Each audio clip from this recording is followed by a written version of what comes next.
नमस्कार साथियों, स्वागत करता हूं सबका इस यूट्यूब चैनल पर जिसका नाम है स्टडी विद पीएन लोधा। शिक्षक भर्ती परीक्षा हेतु मनोविज्ञान का पेपर नंबर 51 आज हम हल करने वाले हैं। साथियों, यहां पर 20 क्वेश्चन आपको देखने को मिल जाएंगे। एक एक प्रश्न को समझते हुए हम करेंगे। तो चलिए वीडियो को शुरू करते हैं। कोशिश होना चाहिए कि इन 20 में से आपके 15 प्रश्न सही हो जाए। साथियों, यदि आप किसी भी शिक्षक भर्ती की तैयारी कर रहे हो, खासतौर पर रीट की या फिर रीट के अलावा अन्य शिक्षक भर्ती की भी यदि आप तैयारी कर रहे हो, तो ये पेपर आपके लिए काफ़ी ज़्यादा मददगार साबित होगा। साथियों, पहला क्वेश्चन देखेंगे मित्रों। प्रश्न नंबर 1 पूछ रहा है, छोटा शिशु खिलौना तथा अन्य वस्तुओं को फेंककर उसके भागों को अलग अलग करके किस भाव को दर्शाता है? विकल्प 1 है परनिर्भरता के भाव को दर्शाता है। दूसरा विकल्प है स्व प्रेम की भावना को दर्शाता है। तीसरा है जिज्ञासा की प्रवृत्ति को दर्शाता है और चौथा है दोहराने की प्रवृत्ति को दर्शाता है। मित्रों, एक एक विकल्प को अच्छे से देख करके आंसर दीजिएगा। पहले क्वेश्चन का राइट आंसर कौन सा रहेगा, एक बार आप आंसर बता दीजिए, फिर उसके बाद में हम इसके ऊपर डिस्कशन करेंगे, इसको अच्छी तरह से इसकी व्याख्या करेंगे। साथियों, प्रश्न नंबर 1 में जो राइट आंसर है वो रहेगा जिज्ञासा की प्रवृत्ति, तीसरा विकल्प। राइट आंसर तीसरा विकल्प कैसे है? क्योंकि जो छोटा शिशु है, कोई भी एक बालक है, वो खिलौना और अन्य वस्तुओं को फेंककर उसके भागों को अलग अलग करके, मतलब जो कोई भी वस्तु है उसको तोड़ करके उसके भागों को अलग अलग करके, या कोई भी छोटा खिलौना है उसको अलग अलग करके देख रहा है, तो मतलब उसके अंदर एक मन में ये भाव उत्पन्न हो रहा है कि यार इसके अंदर चीज क्या है। जिज्ञासा की प्रवृत्ति जागृत हो रही है, इसलिए वो बालक ऐसा कर रहा है। साथियों, आपने देखा होगा कि जब हम छोटे थे तो हमने भी जब खिलौने लाते थे बाजार से, तो खिलौनों को थोड़ी देर चलाते थे और फिर हमारे मन में आता था कि यार ये चलती कैसे होगी, अंदर क्या सिस्टम होगा, तो हम उनको तोड़ देते थे। ऐसा जिज्ञासा की प्रवृत्ति के कारण किया जाता है। विकल्प नंबर आपका कौन सा सही है? तीसरा सही है पहले क्वेश्चन में। आगे बढ़ेंगे प्रश्न नंबर 2 की ओर। दूसरा क्वेश्चन पूछ रहा है आपसे, बच्चे के विकास के सिद्धांतों को समझना शिक्षक की सहायता करता है। विकल्प 1 देखिएगा, शिक्षार्थी की आर्थिक पृष्ठभूमि पहचानने में। दूसरा, शिक्षार्थी को क्यों पढ़ना चाहिए यह औचित्य स्थापित करने में। तीसरा है शिक्षार्थियों की भिन्न अधिगम शैलियों को प्रभावी रूप से संबोधित करने में। और चौथा है शिक्षार्थी के सामाजिक स्तर को पहचानने में। तो साथियों, प्रश्न नंबर 2 राइट आंसर का चयन कीजिए, फिर प्रश्न को समझ करके इसकी व्याख्या भी करेंगे कि आखिर यही आंसर राइट क्यों है। देखिएगा, दूसरे क्वेश्चन में आपके राइट आंसर निकलेगा तीसरा विकल्प। तीसरा विकल्प कैसे है, एक बार हम प्रश्न के ऊपर चर्चा करेंगे कि बच्चे का विकास सिद्धांतों को समझना। जो बच्चे का विकास होता है उसके विकास के कुछ सिद्धांत दे रखे हैं, उन सिद्धांतों को समझना शिक्षक की किसमें सहायता करेगा। जिसे सभी ने पढ़ ही रखा होगा, बाल विकास के जो सिद्धांत हैं उनको सभी ने पढ़ रखा होगा। अब उन सिद्धांतों को समझने से शिक्षक को क्या लाभ मिलता है? तो साथियों, यहाँ पर देखिए, जो छात्रों की भिन्न अधिगम शैलियाँ हैं इनको प्रभावी रूप से संबोधित करना। भिन्न अधिगम शैलियों का मतलब हुआ कि छात्र जो अलग अलग तरीके से सीखते हैं, उन अलग अलग तरीकों से सीखने में अगर आपको पता चल गया कि बालक ऐसे सीखता है, ये बालक इस प्रकार से सीखता है, तो विकास के सिद्धांतों से आप आसानी से ये पता लगा सकते हो। इसलिए ये आपकी सबसे ज़्यादा सहायता पहुंचाएगा, जो बाल विकास के सिद्धांत है इसको समझने में। विकल्प नंबर 3 सही है प्रश्न नंबर 2 में। चलिए आगे बढ़ेंगे प्रश्न नंबर 3 की ओर। देखिएगा, तीसरा क्वेश्चन, आप चाहो तो मैं एक एक ऑप्शन को बता सकता हूं कि भाई ये 3 ऑप्शन क्यों सही नहीं है, ये चौथा ऑप्शन, भाई वो तो मैं बता रहा हूं कि कौन सा सही है वो बता रहा हूं, क्यों है वो भी बता रहा हूं, बट 3 के बारे में भी आप कमेंट कर सकते हो। आप चाहते हो कि मैं चारों ऑप्शनों को आपको समझाऊं तो वो भी कर सकता हूं, बट उसमें टाइम बहुत ज़्यादा लगेगा। साथियों, प्रश्न नंबर 3 है आपके, प्रतिबिंब अवधारणा प्रतीक एवं संकेत भाषा मानसिक क्रिया अंतर्निहित है। अनुकूलन में, प्रेरक पेशीय कौशल में, समस्या समाधान में और विचारात्मक प्रक्रिया में। तो मित्रों, प्रश्न नंबर 3 जो पूछ रहा है इसका राइट आंसर दीजिएगा और फिर हम इसको अच्छे से समझेंगे। तो तीसरे क्वेश्चन का जो सही आंसर है वो रहेगा आपका चौथा विकल्प, विचारात्मक प्रक्रिया। क्योंकि यहाँ पर प्रतिबिंब, किसी भी चीज को अपने मस्तिष्क में आप स्थापित करते हो कि भाई जैसे गाय, आपके माइंड में शब्द आया गाय, तो आपके माइंड में उसका चित्र भी आ जाता है, गाय ऐसी होती है। अवधारणा किसी भी चीज की, प्रतीक, संकेत व भाषा हुई, मानसिक क्रिया हुई, ये सभी हमारी विचारात्मक प्रक्रिया मतलब अपने जो मानसिक प्रक्रिया है उसके अंतर्गत आती है साथियों। समस्या समाधान करना अलग हो जाता है। प्रेरक पेशीय कौशल, पेशीय कौशल तो फिर हाथ पैरों से संबंधित हो जाता है और हम इसको अनुकूलन भी नहीं कहेंगे। ओनली चौथा विकल्प सही है तीसरे क्वेश्चन में। आगे बढ़ेंगे प्रश्न नंबर 4 की ओर। चौथा प्रश्न देखते हैं। तो प्रश्न नंबर 4 है, सभी साथी अच्छी तरह से देखेंगे इस प्रश्न को। एक बच्चे की वृद्धि और विकास के अध्ययन की सर्वाधिक अच्छी विधि कौन सी है? मनोविश्लेषण विधि सर्वाधिक अच्छी विधि है, तुलनात्मक विधि सर्वाधिक अच्छी विधि है, विकासीय विधि सर्वाधिक अच्छी विधि है, या सांख्यिकी विधि सर्वाधिक अच्छी विधि है? चौथे क्वेश्चन का राइट आंसर बताइएगा। प्रश्न नंबर 4 में कौन सा विकल्प सही है? तो इसका राइट आंसर जो आता है वो रहेगा विकासीय विधि।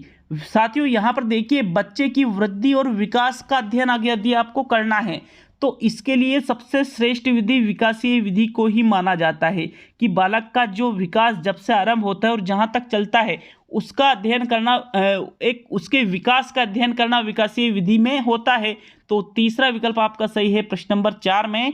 आगे बढ़ेंगे प्रश्न नंबर 5 की ओर। बिल्कुल इसमें कोई भी आपको डाउट नहीं होना चाहिए, इसका तीसरा ही विकल्प सही है, मैं कंफर्म करके ही आपको बिल्कुल बता रहा हूँ साथियों। आगे बढ़ेंगे प्रश्न नंबर 5 की ओर। पांचवा क्वेश्चन, सीखने की परिघटना में निम्न में से कौन आवश्यक घटक नहीं है? अधिगमकर्ता, आंतरिक अवस्था, प्रेरक और शिक्षक। तो राइट आंसर का चयन कीजिए मित्रों। प्रश्न नंबर 5 में राइट आंसर जो है वो है चौथा विकल्प शिक्षक। अब इसको समझेंगे शिक्षक कैसे हैं। सीखने की परिघटना मतलब जब हम किसी भी चीज को सीखते हैं, किसी भी विषय के बारे में सीखते हैं, तो उसमें सबसे आवश्यक घटक नहीं है। देखिए अधिगमकर्ता, अधिगमकर्ता का मतलब क्या होता है? सीखने वाला। तो सीखने वाला तो कंपलसरी होना ही चाहिए, क्योंकि सीखने वाला ही नहीं है तो किसको सिखाओगे? आंतरिक अवस्था, हमें सीखने के लिए आंतरिक रूप से प्रेरित भी होना चाहिए, ये भी बहुत जरूरी है।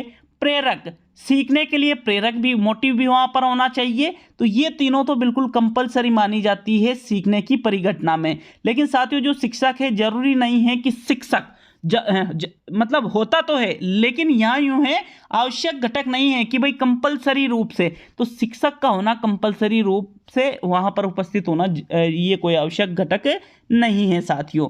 चौथा विकल्प सही है, क्योंकि आपने देखा होगा कि शिक्षक के नहीं होने पर भी छात्र बहुत सारी चीजें खुद करके ही सीखते हैं। क्लियर है? चौथा विकल्प ओनली प्रश्न नंबर 5 में राइट है। चलिए आगे बढ़ेंगे प्रश्न नंबर 6 की ओर। तो आपके प्रश्न नंबर 6 आ जाता है, ये देखिएगा। एकीकृत छात्र केंद्रित अधिगम के लिए पाठ्यक्रम में निम्न में से क्या लाभकारी नहीं है? छात्र का अभिप्रेरण विकास, सहकर्मी संचार का विकास, छात्र शिक्षक संबंध का निर्माण और खोज सक्रिय अधिगम का ह्रास। तो छठा क्वेश्चन में एक बार सही विकल्प का चयन कीजिएगा, फिर इसके बाद में बात करेंगे कि कौन सा विकल्प सही है और कैसे है। तो राइट आंसर जो है प्रश्न नंबर 6 में वो रहेगा खोज या सक्रिय अधिगम का ह्रास। चौथा विकल्प सही है। कैसे? क्योंकि यहां पर एकीकृत छात्र केंद्रित अधिगम के लिए पाठ्यक्रम में क्या लाभकारी नहीं है? तो पाठ्यक्रम में अभिप्रेरणा का विकास भी होना चाहिए, सहकर्मी संचार का विकास भी होना चाहिए, छात्र शिक्षक संबंध का निर्माण भी उसमें बताना चाहिए। लेकिन खोज या सक्रिय अधिगम का ह्रास, ह्रास का मतलब तो क्या होता है? कमी होती है। तो मतलब खोज या सक्रिय अधिगम पाठ्यक्रम में नहीं रखोगे साथियों, तो ये क्या गलत है, इसलिए ये लाभकारी नहीं रहेगा। ह्रास शब्द यहाँ पर गलत हो गया, इसलिए चौथा विकल्प प्रश्न नंबर 6 में सही है। आगे बढ़ेंगे प्रश्न नंबर 7 की ओर। तो प्रश्न नंबर 7 आपके है, क्रिया प्रसूत अधिगम के संदर्भ में अधोप्रदत्त में से कौन एक बेमेल पद है? अधोप्रदत्त लिखा था यहाँ पर थोड़ा में से। विस्तारण, संचयति, प्रतिवर्त, पुनर्बलन अनुसूची और प्रतीक मितव्ययिता। तो मित्रों क्रिया प्रसूत अधिगम का सभी ने नाम सुन रखा होगा, स्किनर का। इसमें इन्होंने देखिए प्रतीक मितव्ययिता भी बताई है, पुनर्बलन अनुसूची भी बताई है, संचयित प्रतिवर्त भी बताया है, लेकिन विस्तारण क्रिया प्रसूत अधिगम में न होकर के प्रयास व त्रुटि अधिगम के अंतर्गत आ जाता है। किसके अंतर्गत? प्रयास एवं त्रुटि जो अधिगम का सिद्धांत है थोंडाइक वाला, उसमें आता है विस्तारण। विकल्प नंबर आपका कौन सा सही है? प्रथम विकल्प सही है प्रश्न नंबर 7 में। आगे बढ़ेंगे प्रश्न नंबर 8 की ओर। 8वां क्वेश्चन देख लेते हैं। एक विद्यार्थी कारण परिणाम का संबंध समझ चुका है, वह किस शैक्षिक उद्देश्य की प्राप्ति तक पहुंच चुका है? अवबोध, विश्लेषण, संश्लेषण और मूल्यांकन। तो सही विकल्प बताओ साथियों। 8वें क्वेश्चन में जो राइट आंसर है वो रहेगा अवबोध। अवबोध का मतलब क्या होता है? किसी भी चीज को जानना, किसी भी चीज को समझना, तुलना करना, वर्गीकरण करना, अंतर करना। छात्र कारण और परिणाम का संबंध समझ रहा है तो इसको अवबोध के अंतर्गत ही रखा जाएगा साथियों। विकल्प नंबर आपका जो 1 है वो बिल्कुल राइट आंसर है 8वें क्वेश्चन में। चलिए आगे बढ़ेंगे प्रश्न नंबर 9 की ओर। तो 9वां क्वेश्चन देख लेते हैं। मनोचित्रण का संदर्भ है अर्थग्राह्यता को बढ़ाने की एक तकनीक, जोखिम भरे कार्य के लिए कर्म योजना, मन का चित्रण खींचना और मन के प्रकार का अन्वेषण। मनोचित्रण का संदर्भ इनमें से किससे है? सही विकल्प का चयन करो। 9वें क्वेश्चन में जो राइट आंसर है वो रहेगा आपका प्रथम विकल्प। अर्थग्राह्यता को बढ़ाने की एक तकनीक ही मनोचित्रण कहलाती है। अर्थग्राह्यता मतलब किसी भी चीज को आप जो समझते हो, ठीक है, अपने मन मस्तिष्क में उसको उतारते हो, वो होता है अर्थग्राह्यता। जैसे हम साइकोलॉजी पढ़ रहे हैं या हिंदी पढ़ रहे हैं या इंग्लिश पढ़ रहे हैं, साइंस पढ़ रहे हैं, मैथ्स पढ़ रहे हैं, कोई सी भी चीज पढ़ रहे हैं। अब आप जो भी टॉपिक पढ़ते हो तो आपके माइंड में उस टॉपिक से संबंधित कुछ ना कुछ एक निश्चित बिंदु होते हैं, वो होता है मनोचित्रण। अर्थग्राह्यता को बढ़ाने की एक तकनीक है साथियों ये। विकल्प नंबर आपका 1 सही है 9वें क्वेश्चन में। चलिए आगे बढ़ेंगे प्रश्न नंबर 10 की ओर। तो 10वां क्वेश्चन देख लेते हैं। प्रश्न नंबर 10। जब व्यक्ति का शरीर गठन रेखीय तथा नुकीलापन लिए हुए हो और उसके अभिलक्षक व्यवहार में एकांत प्रियता, शांति प्रियता तथा एकांकीपन का आभास मिले, उसका स्वभाव शेल्डन के अनुसार किस प्रकार का होगा? काय प्रधान, प्रमस्तिष्क प्रधान, अंतरंग प्रधान और कुगठित। तो प्रश्न नंबर 10 का सही विकल्प कौन सा होगा? देखिए अधिकतर इस क्वेश्चन को कई बालक जो हमारे कई जो साथी है वो हो सकता है गलत करें। इसका राइट आंसर दूसरा विकल्प है प्रमस्तिष्क प्रधान। प्रमस्तिष्क प्रधान की विशेषता यहाँ पर शेल्डन ने क्या बताई है कि प्रमस्तिष्क प्रधान व्यक्ति शांति प्रिय होते हैं, एकांत प्रिय वो होते हैं, अभिलक्षक व्यवहार करते हैं, नुकीलापन लिए हुए और शरीर गठन रेखीय और नुकीलापन लिए हुए होता है उनका। दूसरा विकल्प आपका सही है 10वें क्वेश्चन में। आगे बढ़ेंगे प्रश्न नंबर 11 की ओर। तो आपके 11वां क्वेश्चन देख लेते हैं। प्रश्न नंबर 11। निम्न विमाओं में से किस पर वह व्यक्ति उच्च प्राप्तांक प्राप्त करेगा यदि वह बहुत हंसमुख हो तथा सामाजिक हो? आक्रामकता, बुद्धि, अंतर्मुखता, बहिर्मुखता। सही विकल्प का चयन कीजिए। हो सकता है आपको प्रश्न एक बार में समझ में ना आया हो तो प्रश्न को आप 2 बार पढ़ें। 2 बार पढ़ने के साथ ही फिर उत्तर का चयन कीजिएगा। टाइम बिल्कुल मैं दे रहा हूं, बताइएगा। ये जो टाइम है इसमें आपको सोचना ही है, जो मैं बोल रहा हूं ना इस टाइम पे आपको सोचना ही है। तो यहां जो राइट आंसर रहे वो रहेगा बहिर्मुखता। कैसे रहेगा चौथा विकल्प राइट? कि वह व्यक्ति उच्च प्राप्तांक मतलब उच्च प्राप्तांक प्राप्त करता है यदि वह बहुत हंसमुख हो और सामाजिक हो। मतलब सामाजिक और हंसमुख दोनों चीजों में यदि वो उच्च प्राप्तांक प्राप्त कर रहा है तो वो बुद्धि आक्रामकता या अंतर्मुखता के कारण नहीं होता है। क्योंकि हंसमुख मतलब मिलनशील, घुलनसार, दूसरों से जल्दी घुलने मिलने वाला, सामाजिक मतलब सामाजिक कार्यों में सक्रिय रूप से भाग लेने वाला, तो ऐसे व्यक्ति बहिर्मुख होते हैं साथियों। बहिर्मुखता आपका राइट आंसर है 11वें क्वेश्चन में। आगे बढ़ेंगे प्रश्न नंबर 12 की ओर। प्रश्न नंबर 12। निम्न में से कौन सा संवेगात्मक बुद्धि का तत्व नहीं है? आत्म अभिप्रेरणा, संबंधों को संचालित करना, उद्यमी सामर्थ्यता और परानुभूति। प्रश्न नंबर 12 राइट आंसर का चुनाव कीजिए 12वें क्वेश्चन में। 12वें क्वेश्चन में राइट आंसर है उद्यमी सामर्थ्यता। उद्यमी सामर्थ्यता को हम संवेगात्मक बुद्धि में सम्मिलित नहीं करेंगे। संवेगात्मक बुद्धि के तत्वों की बात की जा रही है। तो परानुभूति, परानुभूति पर मतलब दूसरों के मन में जो बातें चल रही है उसकी अनुभूति करना संवेगात्मक बुद्धि में आता है। आत्म अभिप्रेरणा संवेगात्मक बुद्धि में आता है। संबंधों को संचालित करना संवेगात्मक बुद्धि में आता है। लेकिन उद्यमी सामर्थ्यता ये संवेगात्मक बुद्धि में नहीं आता है, शारीरिक चीजें हैं ये। तो विकल्प नंबर 3 सही है आपके 12वें क्वेश्चन में। आगे बढ़ेंगे प्रश्न नंबर 13 की ओर। 13वां क्वेश्चन, बुद्धि लब्धि संप्रत्यय किसने विकसित किया? बिने के द्वारा विकसित किया गया, रीड के द्वारा विकसित किया गया, टर्मन के द्वारा विकसित किया गया या केटल के द्वारा विकसित किया गया? तो मित्रों बुद्धि लब्धि संप्रत्यय की बात की जा रही है। रीट का क्वेश्चन है ये, ठीक है। मैंने रीट के पेपर में से ही इस क्वेश्चन को लिया है। तो यहां पर जो राइट आंसर है, बुद्धि लब्धि संप्रत्यय टर्मन के द्वारा विकसित किया गया था साथियों। किसके द्वारा विकसित किया गया था? टर्मन के द्वारा 1916 में विकसित किया गया था। जबकि इस सूत्र का प्रतिपादन विलियम स्टर्न ने 1912 में किया था, मानसिक आयु बटा वास्तविक आयु, और उसमें इंटू 100 का प्रयोग टर्मन ने किया था। यहां पर कौन सा विकल्प सही है? तीसरा विकल्प सही है प्रश्न नंबर 13 में। प्रश्न नंबर 14 की ओर बढ़ते हैं। जबकि अगर अब प्रश्न ये होता कि बुद्धि लब्धि का संप्रत्यय किसने दिया, तो संप्रत्यय दिया था स्टर्न ने और विकसित किया टर्मन ने। थर्ड विकल्प ओनली 13वें क्वेश्चन में सही है। आगे बढ़ेंगे 14वें क्वेश्चन की ओर। क्या है आपका 14वां क्वेश्चन? निम्न में से कौन सा बुद्धिमान बच्चे का लक्षण नहीं है? पहला विकल्प है आपका, वह जो समाज में स्वयं को समायोजित कर सकता है, वह जो नए परिवेश में स्वयं को समायोजित कर सकता है, वह जो लंबे निबंधों को बहुत जल्दी रटने की क्षमता रखता है, या वह जो प्रवाहपूर्ण एवं उचित तरीके से संप्रेषण करने की क्षमता रखता है। तो कौन सा ऐसा लक्षण है जो बुद्धिमान बच्चे का नहीं है? टाइम स्टार्ट होता है आपका। 5 सेकंड का टाइम देता हूं, राइट आंसर का चयन कीजिएगा।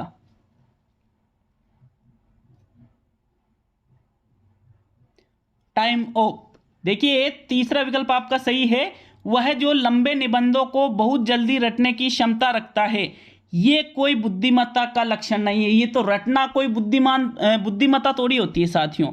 बाकी जो 3 विकल्प है, चौथा, दूसरा, पहला, ये आपका राइट आंसर नहीं है, क्योंकि ये तो सारे ही बुद्धिमान बच्चे के लक्षण होते हैं। लेकिन कोई बालक अगर लंबे निबंधों को रट रहा है जल्दी, तो इसको हम बुद्धिमान बालक के लक्षणों में नहीं रखेंगे।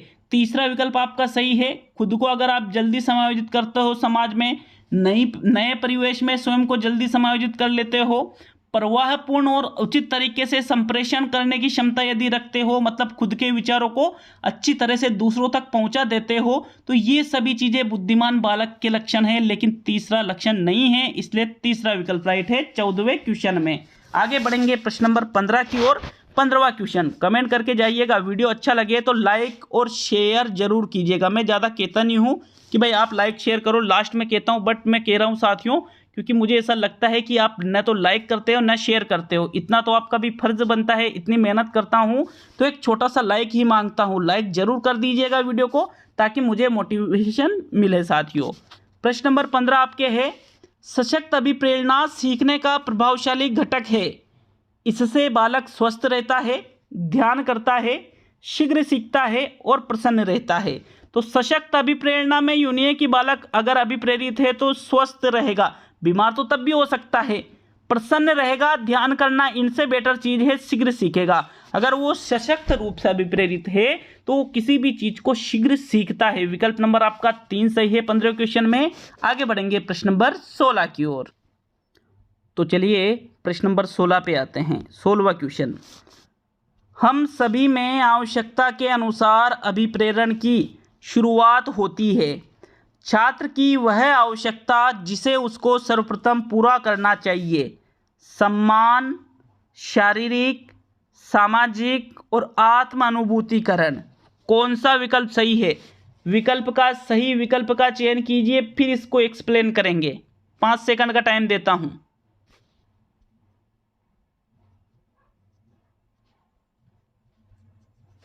Time of. देखिए राइट आंसर आपका है शारीरिक। किस प्रकार से है कि सभी में आवश्यकता के अनुसार अभिप्रेरणा की शुरुआत होती है। बिल्कुल होती है अभिप्रेरणा की शुरुआत। तो सबसे पहले हमें शारीरिक आवश्यकता की पूर्ति करनी चाहिए साथियों। अगर शारीरिक आवश्यकता की पूर्ति ही नहीं हो पा रही है तो बाकी दूसरी आवश्यकता आएगी कहाँ पे। अगर बालक को रोटी ही नहीं मिल रही है, उसके शरीर को जिंदा रखने के लिए जो आवश्यकताएं हैं, जो जरूरी चीजें हैं वो ही नहीं मिल रही है, तो दूसरी आवश्यकताओं को कहाँ पूरा करेगा। इसलिए दूसरा विकल्प आपके 16वें क्वेश्चन में राइट है। आगे बढ़ेंगे प्रश्न नंबर 17 की ओर। प्रश्न नंबर 17, निम्न में से कौन सा अभिप्रेरणाकर्षण सिद्धांत का प्रतिनिधित्व करता है। अंतर्नोद सिद्धांत, उद्दोलन सिद्धांत, प्रत्याशा सिद्धांत और आवश्यकता सोपान सिद्धांत। तो देखिए इसके लिए भी 5 सेकंड का टाइम देता हूं, कौन सा विकल्प है सही।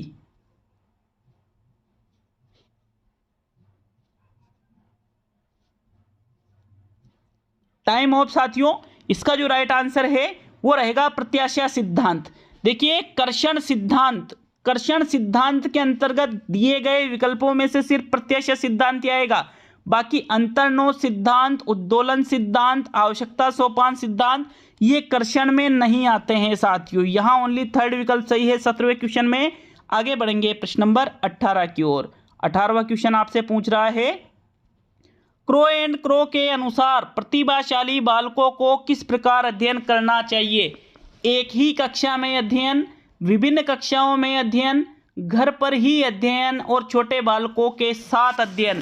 तो ये आपको क्रो एंड क्रो के अनुसार बताना है, खुद के अनुसार नहीं बताना है कि आप कहो कि सर इसका तो ये राइट आंसर होगा, तो खुद के अनुसार नहीं बताना है, बल्कि जो क्रो एंड क्रो ने माना है, जो क्रो एंड क्रो का विचार है उसके आधार पर बताना है कि जो प्रतिभाशाली बालक होते हैं उनको किस प्रकार से अध्ययन कराना चाहिए। तो साथियों क्रो एंड क्रो का मानना था कि जो प्रतिभाशाली बालक है उनको घर पर ही नहीं बल्कि छोटे बालकों के साथ भी नहीं एक ही कक्षा में, उसको विभिन्न कक्षाओं में अध्ययन कराओ। आप अलग अलग कक्षाओं में, जो प्रतिभाशाली बालक है उसको अलग अलग कक्षाओं में अध्ययन कराओ, ऐसा क्रो एंड क्रो का मानना था। जैसे कक्षा 5 में पढ़ रहे हैं तो 4 में भी पढ़ाओ, 3 में भी पढ़ाओ, 6 में भी पढ़ाओ, 7 में भी पढ़ाओ, इस प्रकार से अलग अलग कक्षाओं में। तो कौन सा विकल्प सही है आपका, यहां पर विभिन्न कक्षाओं में अध्ययन, दूसरा विकल्प 18वें क्वेश्चन में। अब आते हैं प्रश्न नंबर 19 की ओर। 19वां क्वेश्चन, विद्यालयी क्षेत्र में रचनात्मक निर्धारकों को जानने के लिए इनमें से कौन सा उपागम नहीं है। वार्तालाप कौशल, बहुविकल्पी कौशल, परियोजना कार्य और मौखिक प्रश्न। इसके लिए भी 5 सेकंड का टाइम देता हूं साथियों। प्रश्न नंबर 19 में राइट आंसर बताओ।